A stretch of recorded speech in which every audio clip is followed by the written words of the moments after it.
শেখ সাদির নাম শুনেছেন? বালাগাল উলা কাশাফাত দুজা, এই কবিতাটার রচয়িতা ইরানের বিখ্যাত এক কবি। উনি একবার আর্থিক সমস্যার মধ্যে দিয়ে সময় কাটাচ্ছেন, টাকা নাই, পয়সা নাই, পায়ে দেওয়ার মতো জুতা নাই। উনি খুব দুঃখ পেলেন, হায় রে, আমি ইরানের এত বড় কবি, আমার পায়ে দেওয়ার মতো জুতা নাই। দুঃখ ভরা মন নিয়ে রাস্তায় হাঁটতে বেরোলেন। হাঁটতে হাঁটতে হঠাৎ দেখলেন একটা লোক শুয়ে শুয়ে কাঁদছে। ওই লোকটার দুইটা পাই নাই, পাই নাই। উনি সেজদায় পড়ে গেলেন, আল্লাহর কাছে ক্ষমা চাইলেন, আল্লাহ অনেক দিয়েছ, শুকর আলহামদুলিল্লাহ। এজন্য যেই পরিস্থিতিতেই থাকি না কেন আমরা কি পড়বো? জোরে বলেন, কি পড়বো? এজন্য কানাতু মিনাল ইসলাম, অল্পে তুষ্ট থাকার নাম হলো ইসলাম। সম্পদ লাগবে কিন্তু সম্পদের পাহাড় লাগবে না, ঠিক কিনা? অল্প খান, অল্প পড়েন, অল্প জমান, অল্পের ভেতরে বরকত ঢুকাইয়া দিছে কে? দেখবেন যাদের সম্পদ অল্প তারা সুখী বেশি। জরিপে এটা দেখা গিয়েছে, অনেক সার্ভেতে এটা এসেছে, যারা সম্পদশালী এরা দুঃখী বেশি, এদের দুঃখ বেশি, টেনশন বেশি।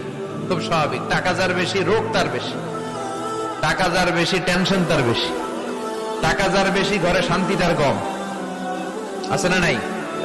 ঘরের ভিতরে অশান্তি, ছেলে কথা শোনে না, ছেলে টানে গাঞ্জা, মেয়ে করে পরকিয়া। আছে না নাই? স্ত্রী কথা শোনে না, ভালোবাসা নাই, ঘরটা জাহান্নামের টুকরা। রোগ বালাই, এক একটা হসপিটাল বিল পরিশোধ করতে মাসে 5 লাখ 10 লাখ। আছে না নাই?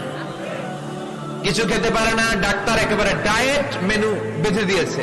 Diet, very diet menu. এটা এটা এটা এটা কিছুই খাবেন না, শুধু গরু খাবেন না, খাসি খাবেন না, চিংড়ি খাবেন না, খালি ঘাস খাবেন। ইচ্ছে মতো ঘাস খাবেন, মানে ঘাস জাতীয় যত আইটেম আছে সব খাবেন। শাক খাবেন, সবজি খাবেন, সালাদ খাবেন। গরু, চিংড়ি, মুরগি, গোশত, ইলিশ কিছু খেতে পারে না। তাহলে রোগ বেশি, খাওয়ার মজা নাই, ঘরে সাংসারিক শান্তি নাই, খালি ব্যারাম আর ব্যারাম, ঠিক কিনা? কিন্তু সম্পদের পাহাড় গড়েছে। আর অল্প যারা খায়, অল্প পড়ে, রিক্সাওয়ালা, কুলিওয়ালা, অল্প বেতনের চাকরি, কিন্তু হক হালালি মেনে চলে, দেখবেন শান্তি আছে অনেক। হ্যাঁ, বাসা ভাড়া দেয়, ফ্যামিলি চালায়, বাচ্চাদের স্কুল বিল, এরপরও মাস শেষে 1-2 হাজার টাকা হাতে থেকে যায়। আর ওর প্রতি মাসে 10 কোটি টাকা ইনকাম, তারপরও ব্যাংকের ঋণ আছে না নাই? সুখ কারে বলে? কিভাবে আপনি সুখকে ডিফাইন করবেন? সুখ তো টাকায় কিনা যায় না, শান্তি টাকা দিয়ে হয় না, শান্তি দেওয়ার মালিককে। শান্তি আছে অল্প খেয়ে শুকর করার মধ্যে, শান্তি আছে আলহামদুলিল্লাহর মধ্যে। চিল্লায় বলেন, ঠিক কিনা? এজন্য অল্প খাবো, অল্প পড়বো, অল্প জামাবো, অল্পের ভেতরে বরকত দিয়েছে কে?